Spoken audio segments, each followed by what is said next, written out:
Imagine waking up tomorrow in a house so small that you could touch almost everything inside without taking more than a few steps. There is no electricity, no glass windows, no heating system, no soft mattress waiting for you. The walls are made from mud and woven branches. The roof is covered with straw.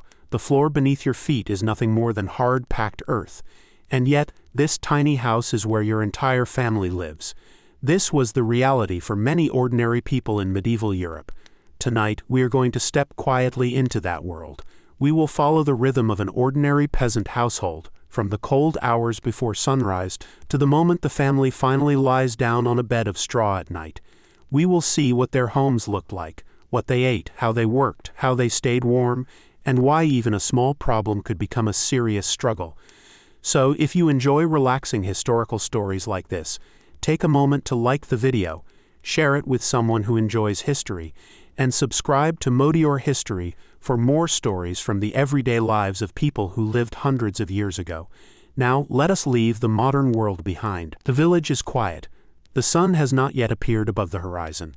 A thin mist rests over the fields. In the distance, a few dark shapes of thatched cottages sit silently beneath the pale morning sky. Inside one of those cottages, a family is beginning to wake. Their home is tiny. From the outside, it may look almost too small for a family to live in. The walls are made from a mixture of mud, clay, straw, and woven branches. The technique was simple, but when properly maintained, these walls could provide shelter from wind and rain. The roof is thickly covered with straw. There may be a small opening in the roof or wall to allow some smoke to escape, but there is nothing like the large windows found in modern homes. During the day, the interior can be surprisingly dark. At night, it becomes almost completely black unless a small fire or candle is burning. There is very little furniture. A rough wooden table, perhaps a stool or two, some handmade clay pots, a few wooden tools, and in one corner, the family's sleeping place. It is usually made from straw. A layer of dry straw provides some softness against the hard earth beneath it. Over the straw, the family may have rough blankets or pieces of woolen cloth. It is certainly not luxurious, but for people who had little, even a simple bed was valuable. The father wakes first. The room is cold. The fire from the previous night has almost disappeared. Leaving only a few weak embers glowing beneath the ash, he sits up slowly. For a moment he simply listens. There is almost complete silence. Then comes the sound of someone moving outside. Perhaps another villager has already risen. The peasant pulls on his worn clothing. His clothes are practical rather than fashionable. A rough linen shirt, a woolen outer garment when the weather is cold, simple shoes or boots when he can afford them. Most clothing has to last for a long time. A torn sleeve is repaired. A worn shoe is patched. A damaged piece of cloth is not simply thrown away, it is repaired again and again. Nothing useful can easily be wasted. His wife is now awake too. She moves toward the fireplace. There is work to do before the day truly begins. She gathers a few pieces of dry wood. She arranges them carefully over the remaining embers. Then she gently blows on the ashes. A tiny orange glow appears. She adds another piece of wood. Slowly, the fire returns. A little smoke fills the room before finding its way upward. The warmth is welcome, but firewood itself is precious. The family cannot simply turn a switch and make the room warm. Someone has to collect the fuel. That means walking through the countryside, gathering fallen branches, carrying them home, and storing them carefully. A cold winter can make this simple task exhausting, and without enough fuel, cooking becomes difficult. Heating becomes difficult. Even staying comfortable becomes difficult. The children begin to wake. They are still wrapped in rough blankets. The youngest child remains close to the mother. There is no private bedroom. There is no separate nursery. The entire family shares the same small space. Privacy is almost non-existent, but this is normal to them. Their world is built around family, work, animals, weather, and the changing seasons. The mother now prepares the morning meal. There is no large breakfast waiting for everyone. For many poor rural families, food is simple. Perhaps there is some coarse bread, perhaps a little porridge, maybe onions, cabbage, turnips, peas, beans, or another seasonal vegetable. What they eat depends heavily on what has been grown, stored, traded, or gathered. Meat is not necessarily part of every meal. For poorer families, grain and vegetables form much of the daily diet. The mother places a small amount of food on the rough wooden table. The children sit close together. The father eats quickly. He cannot spend the morning sitting comfortably. The fields are waiting. The crops do not care whether he is tired. The soil must be prepared. Seeds must be planted. Weeds must be removed. Harvest must be collected. Animals must be cared for. Every season brings another list of jobs. The father finishes his meal and stands. He picks up his farming tool. It may look simple to us. A wooden handle, a basic metal blade, nothing like the machines used by farmers today. Yet these simple tools are what allow the family to survive. He steps outside. The morning air is cold. The village is slowly coming alive. Another cottage opens.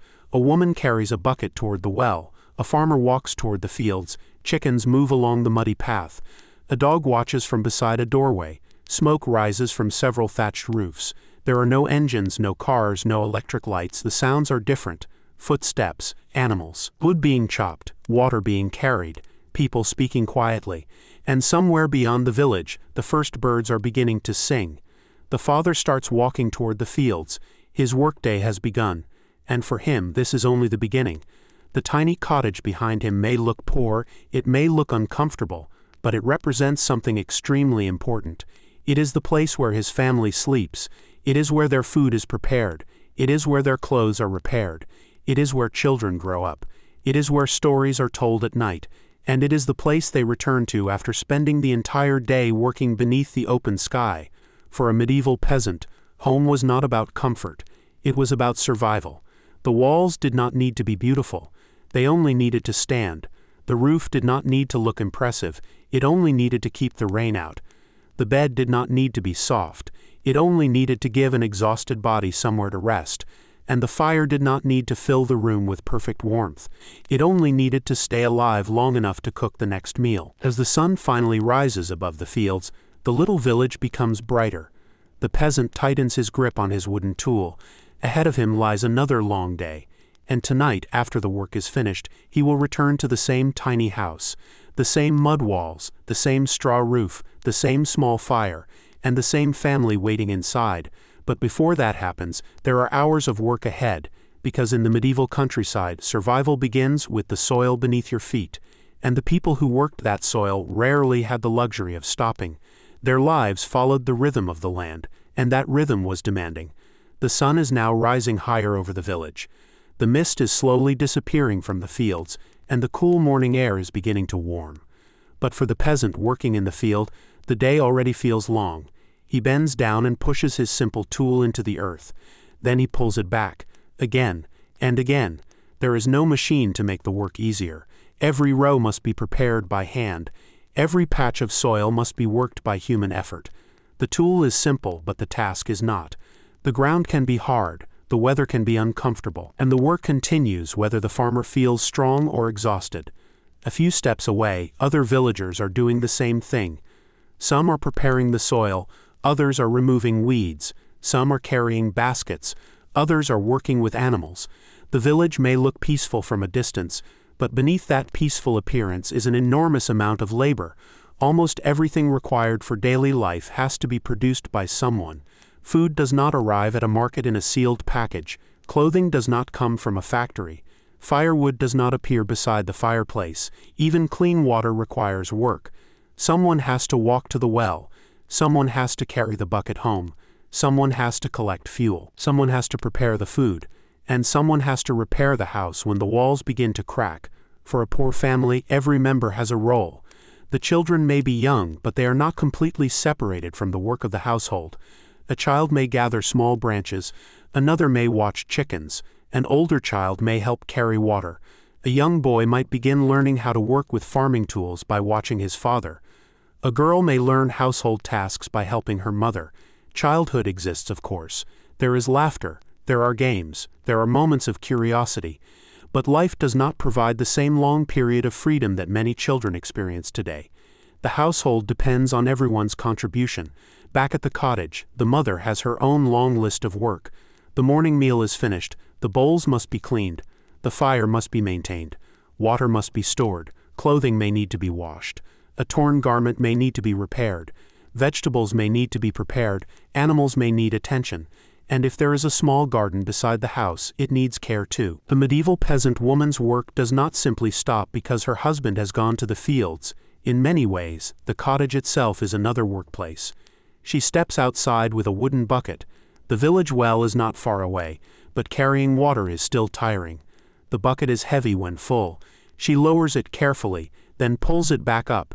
She lifts the water and begins walking home. The path is muddy, her shoes become dirty, but there is no alternative. Water is one of the most important things in the household. It is needed for drinking, cooking, cleaning, and caring for animals. A family without enough water has a serious problem. She returns to the cottage. The children are awake now. One child helps carry a smaller container. Another stays near the house. Nearby, chickens search through the dirt. A thin cow stands inside a simple wooden shelter. The family may not own many animals, but even one cow can be extremely valuable.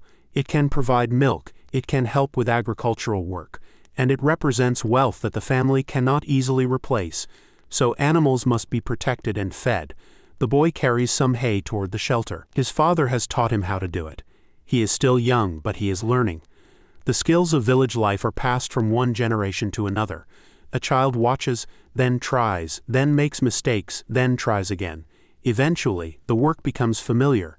Outside the cottage, the mother begins tending a small garden. The garden is not large. There is no room for luxury crops. Every useful plant matters. Onions, cabbage, turnips, peas, beans, perhaps herbs. These simple foods can become an important part of the family's diet. The garden is also close to home, making it easier to protect. She bends down and pulls out weeds. The work is slow. Her hands become dirty. The sun rises higher, but the garden cannot be ignored. A failed harvest can make the coming months difficult, and this is one of the most important facts about medieval peasant life. Food security is never guaranteed. A modern person can walk into a shop and buy food from thousands of different places. A medieval peasant cannot. If the crops fail, the family feels it. If rain comes at the wrong time, they feel it. If a storm destroys the field, they feel it. If disease affects the harvest, they feel it. The weather is not simply something to talk about. It can determine whether a family eats comfortably or struggles. That is why farmers constantly watch the sky. They notice clouds. They notice wind. They notice changes in temperature. They know when the soil is becoming too dry. They know when rain is becoming dangerous. The father in the field looks toward the horizon. The sky is clear today. For now, that is good news. He continues working. Hours pass slowly. His back aches. His hands become rough. Dust sticks to his clothing. But there is still work to finish. Near midday, he finally pauses. He sits beneath the shade of a tree. Another farmer joins him. Neither man has much food. A small piece of coarse bread may be enough for the moment. They drink water. They talk quietly about the crops, about the weather, about the village, about the work that still remains. Then the break ends. The men stand again. The afternoon is waiting. There is no clock telling them when to finish. The position of the sun gives them a rough idea of time. As long as there is enough daylight, there is work to do. And so they return to the fields. The simple rhythm begins again. Dig, lift, carry, plant, remove, repeat. For hours, this is the part of medieval life that is easy to forget when we look only at castles and kings. The medieval world was not built only by rulers. It was built by millions of ordinary people whose names were never recorded. Farmers, laborers, craftsmen, women, children. People who spent their lives growing food and maintaining small homes. Their stories rarely appear in grand historical records. But without their work, the villages could not survive, and without those villages, the castles and towns around them could not survive either. By late afternoon, the farmer looks toward the village. The light has begun to change. The day is moving toward evening. His body is tired. But he still has one more task. He needs to get home. Because the work of the field may be ending. The work of the household is not. The tiny mud and straw cottage is waiting. And inside that little home, another evening of medieval life is about to begin. The sun is beginning to sink toward the horizon. The long shadows of the villagers stretch across the muddy paths, and the fields that looked bright in the morning are slowly turning golden. For the farmer, the hardest part of the day is almost over.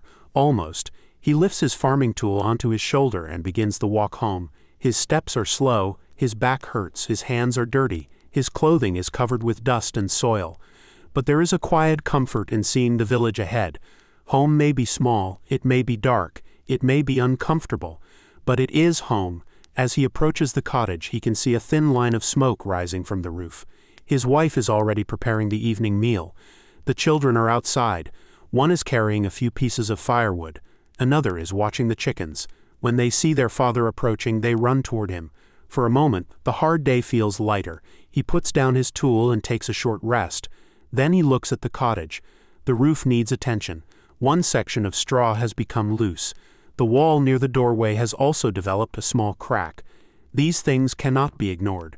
A tiny crack can become a larger hole. The damaged roof can allow rain into the house. And once water enters a mud wall, the damage can become serious. So even after a full day in the fields, the farmer has another job. He gathers some straw and wet clay. The mixture is simple: mud, clay, straw.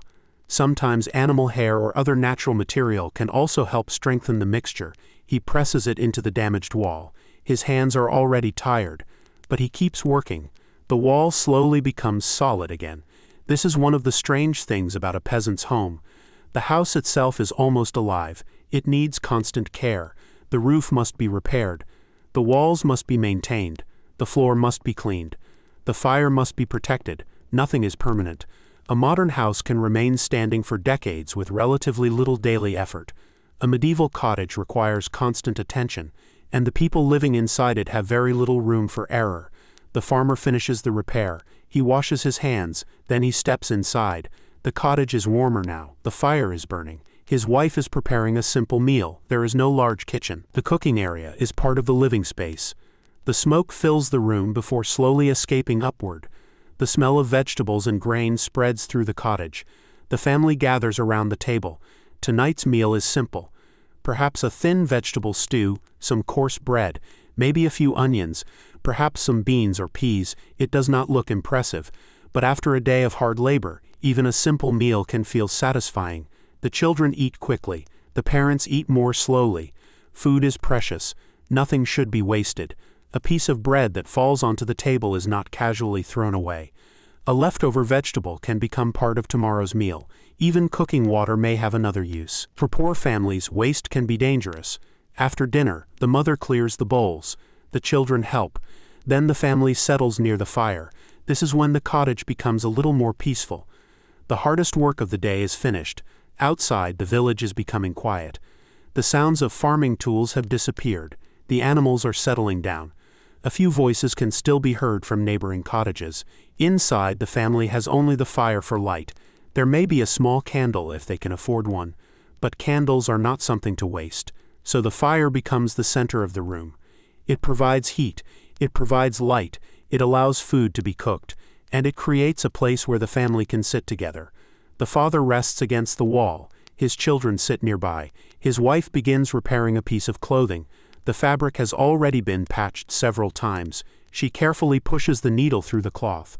A small repair today may keep the garment usable for another season. This is how almost everything works in their world. Repair, reuse, save, continue. Nothing is disposable. A broken wooden tool may be repaired. The damaged basket may be woven again. Old clothing can become children's clothing.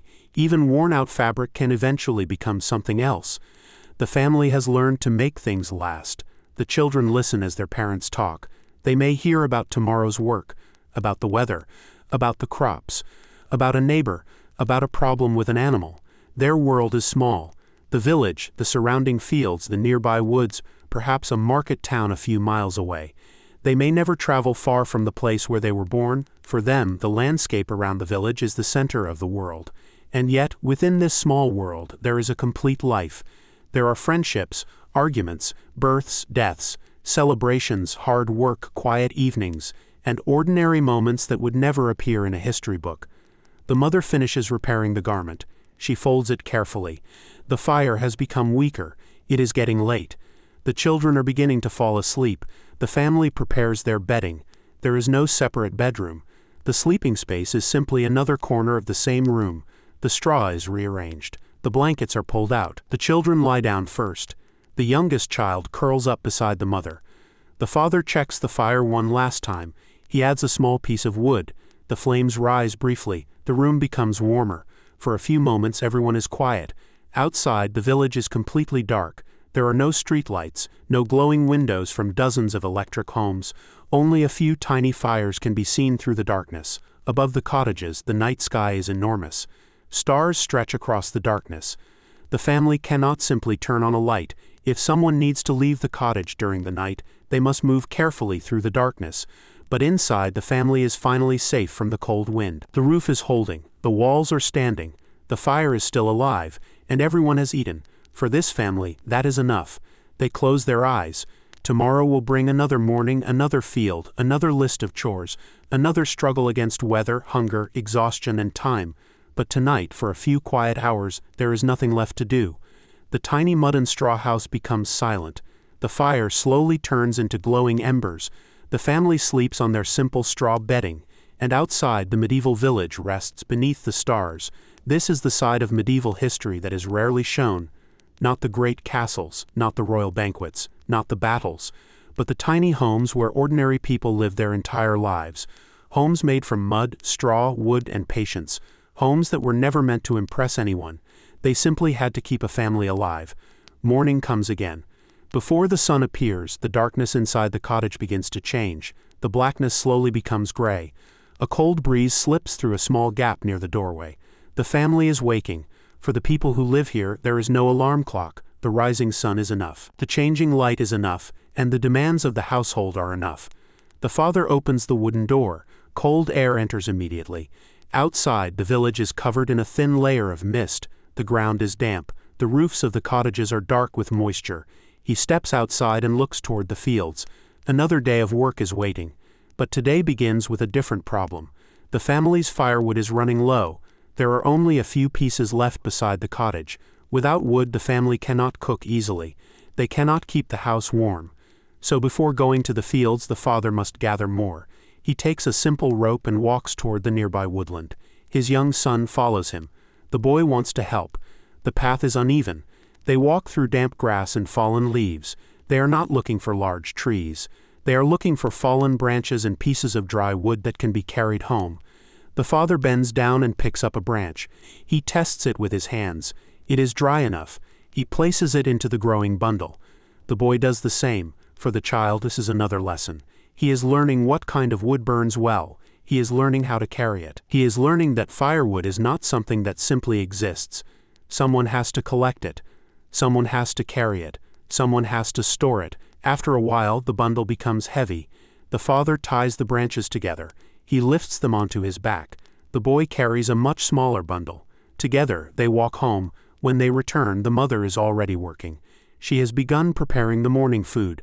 The children help with small tasks. The cottage is slowly becoming warm. This ordinary morning tells us something important about medieval life. Time was divided differently. There was no sharp separation between work and home. The home was also a workplace.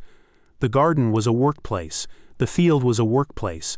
The road could become a workplace. Even the forest could become a workplace. Almost every part of the surrounding landscape was connected to survival. The mother now prepares grain. She pours it into a simple hand mill. The work is repetitive. She turns the stone carefully. The grain is crushed between the stones. Slowly, flour appears. It is not perfectly fine. It contains more of the grain than the white flour many people are familiar with today. But it is useful. It can become bread. It can become porridge. It can become part of a simple meal. The children watch for a moment. Then they move outside. The older child checks the chickens. The younger one stays near the doorway. This is how the morning continues. Small tasks, one after another. None of them seems important by itself. But together, they keep the household functioning. Meanwhile, the father returns to the fields.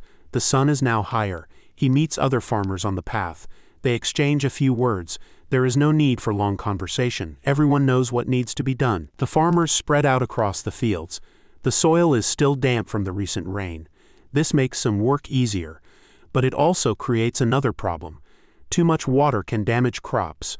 So the farmers examine the ground carefully. They watch where water has collected. They inspect the young plants. They look for signs of damage. A good farmer must constantly observe. The land provides information. The color of the leaves, the condition of the soil, the presence of insects, the amount of moisture. All of these things matter. There are no modern weather apps, no satellite images, no agricultural machines. The farmer depends on experience. That experience has often been learned from parents and grandparents. A man may know the land because his father worked the same fields. His father learned from his father. Knowledge passes from one generation to another, and sometimes that knowledge can make the difference between a successful harvest and a poor one.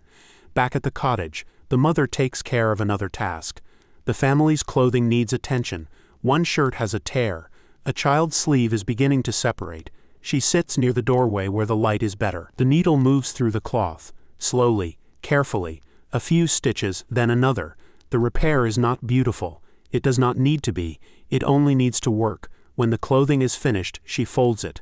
Nothing is thrown away simply because it looks old. Old clothing can be patched. Patched clothing can be passed to a child. When it becomes too worn to wear, the fabric can still have another use.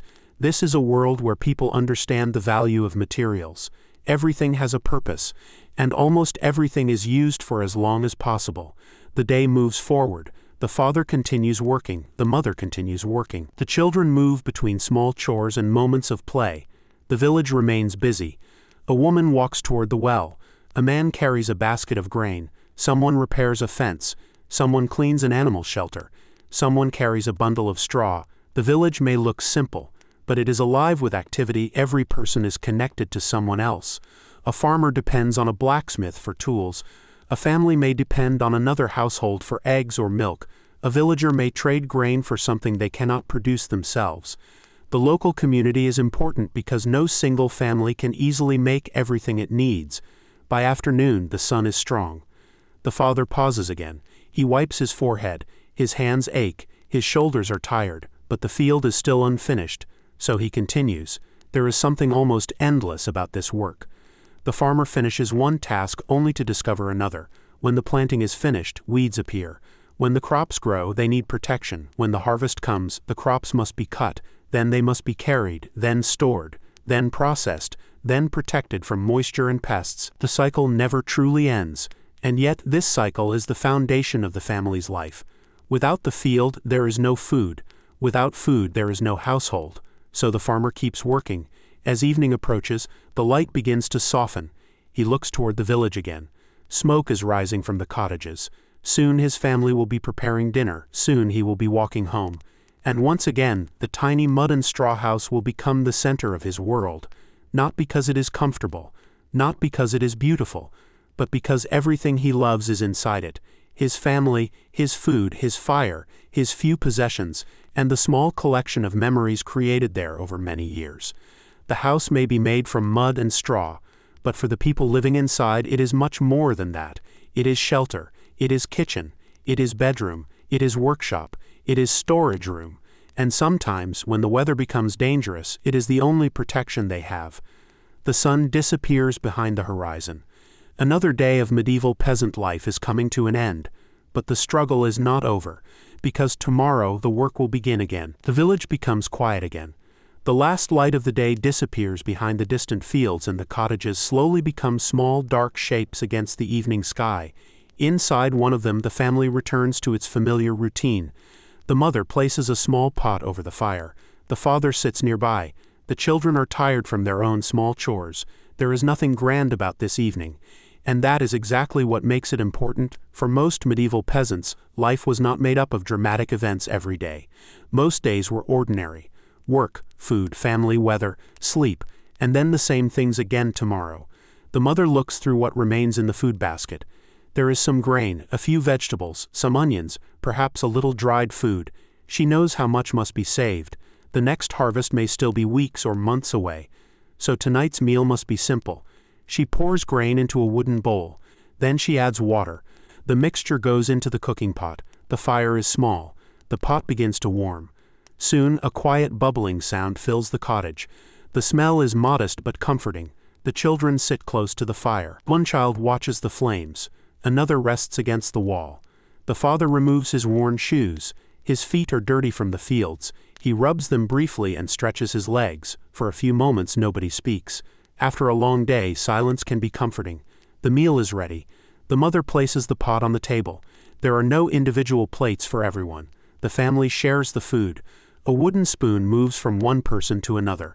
The father takes a portion, then the mother, then the children. The meal is warm. That matters. On a cold evening, a hot bowl of food can provide both nourishment and comfort. The family also has bread. It is dark and coarse. It is not soft like modern bread, but it fills the stomach. The children tear small pieces from the loaf. The father reminds them not to waste any. A family cannot afford to waste food.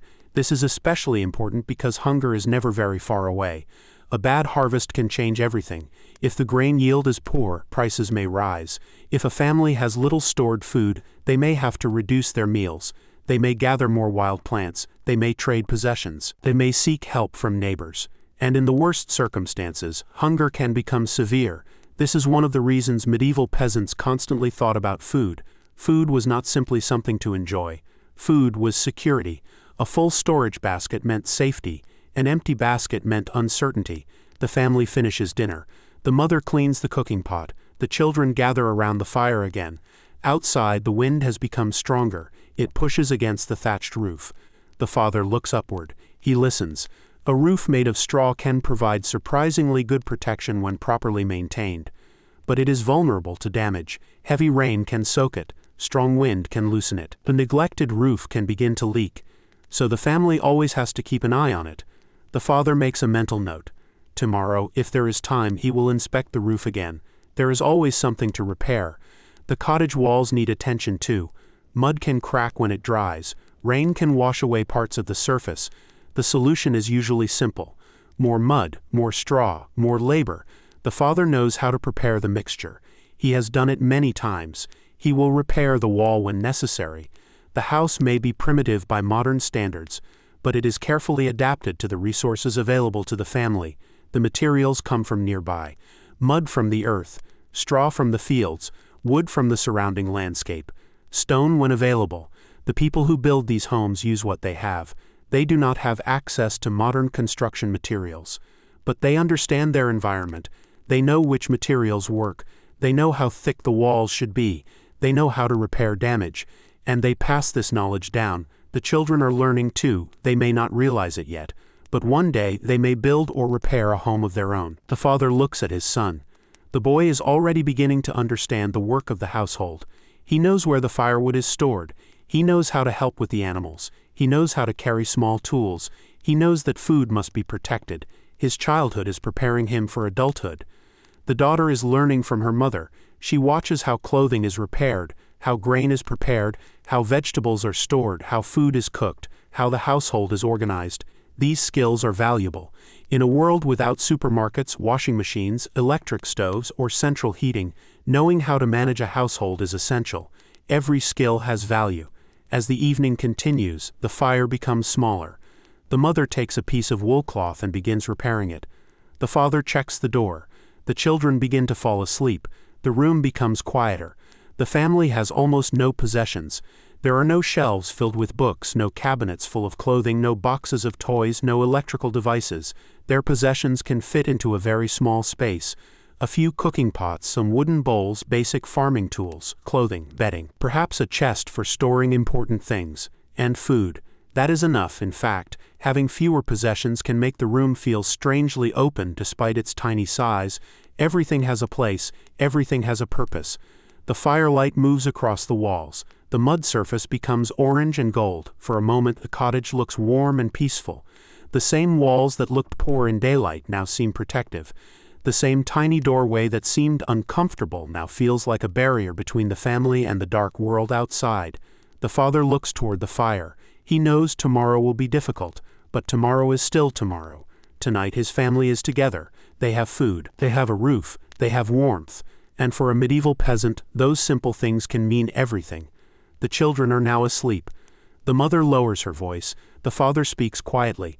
Their conversation is about ordinary things, the weather, the crops, the work that needs to be done, perhaps a neighbor, perhaps an animal, perhaps the coming market day. Nothing dramatic, nothing that a historian would write down, but this is what real life is made of. Thousands of tiny conversations, thousands of ordinary evenings, thousands of families sitting around small fires inside small homes. History often remembers kings. It remembers wars. It remembers castles. But the quiet evenings of ordinary families are much harder to record, and yet they were the daily reality of a huge part of medieval society. The family finally prepares for sleep. The fire is reduced to glowing embers. The door is closed. The cottage becomes dark. Outside, the village is silent.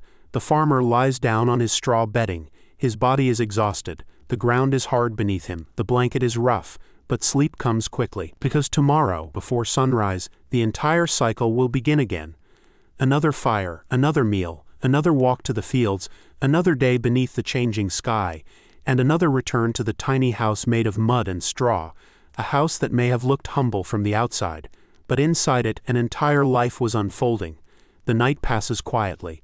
For a few hours the family is completely still. The fire has almost disappeared. Only a few red embers remain beneath the ash. Outside, the wind moves gently across the fields. The thatched roof makes a soft rustling sound. Then, slowly, another morning begins. The father opens his eyes. For a moment he does not move. He listens to the cottage. The children are still sleeping. His wife is breathing quietly beside them. Everything seems peaceful, but the day is waiting. He sits up. The straw beneath him shifts. It is not a comfortable bed. But after years of sleeping this way, his body knows it. He reaches toward the fireplace. The embers are still alive. That is good. Keeping a fire alive overnight can save time and fuel in the morning. He carefully adds a few dry pieces of wood. The embers brighten. A small flame appears. Soon the cottage begins to warm. The mother wakes. She wraps herself in a rough wool garment and moves toward the fire. The morning routine begins again. But today something is different. The family needs to prepare for the coming harvest. The crops are growing well. That is good news. But a successful harvest is not guaranteed. The weather can still change. A storm can destroy crops in a few hours. Too much rain can damage grain. Too little rain can dry the soil. Pests can attack plants. Disease can spread. So farmers never completely relax. They watch, they wait, they hope. The father steps outside. The morning air is cool. He looks toward the field. From the village, the crops appear healthy. Green plants move gently in the wind. He walks closer. He bends down. He examines the leaves. He checks the soil. He looks for insects. He wants to know whether the plants are growing properly. This kind of observation is part of farming knowledge. A farmer does not need a modern instrument to understand that something is wrong. He can see it: a yellowing leaf, a damaged stem, dry soil, standing water. These small signs can tell a story. He returns to the village. The family has work to do. The mother begins sorting grain. Some grain will be used for food. Some will be saved as seed. This distinction is extremely important. If a farmer eats all of his grain, he may have nothing to plant next season. So some of the harvest must always be protected. It is a difficult balance. The family needs to eat today, but they must also prepare for tomorrow. This is one of the constant problems of peasant life. The present and the future are always competing for the same food. The mother carefully separates the grain. She checks for dirt and damaged pieces. The children help. They place the good grain into one container. The unwanted material is removed. The work is slow, but it matters. Nothing can be rushed carelessly. The grain will eventually become food, perhaps bread, perhaps porridge, perhaps something else. For the family, every handful represents work. Every grain has passed through someone's hands. Someone prepared the soil. Someone planted the seed. Someone removed weeds. Someone protected the crop. Someone harvested it. Someone carried it home. And now someone is preparing it for storage. When you understand this, a simple loaf of medieval bread begins to look very different. It is not just food. It represents months of labor. The father now checks the storage area. It is simple. Perhaps a wooden chest, perhaps woven baskets, perhaps a small dry space beneath the floor or beside the wall. Keeping food dry is essential. Moisture can ruin grain. Pests can eat it. Mice can invade storage areas. So families must protect what they have. The father looks for signs of damage. Everything seems secure for now. He closes the container. The family will need this food later. Outside, the village is becoming busier. People are moving toward their work. A farmer passes carrying a bundle of tools. Another man leads an animal toward a field. A woman carries water. Children walk together along the path. The village is waking. But there is another part of village life that matters: community. A medieval peasant family does not live completely alone. Neighbors depend on one another. If someone needs help repairing a roof, others may help. If an animal escapes, people may help find it. If a family has an urgent problem, neighbors may provide assistance. This does not mean life is always peaceful. People argue, people compete, people have disagreements, but cooperation is often necessary. One family cannot easily do everything by itself. The village works because people exchange labor, goods, and knowledge. The farmer walks toward the field. Today he is not alone. Several neighbors are working nearby. The men begin their tasks. The sound of tools hitting soil fills the morning air. There is a rhythm to it. Wood, earth, footsteps, breathing, again and again. The work continues. The farmer's son is nearby. He is too young to handle the hardest tasks for a long time, but he can carry small bundles. He can remove weeds. He can help gather stones from the field. His father watches him. The boy is learning. Every day teaches him something: how to hold a tool, how to recognize good soil, how to care for animals, how to judge the weather, how to work without wasting effort. These lessons are more important than formal schooling for many rural children. Their future depends on practical knowledge. The morning passes. The sun rises higher.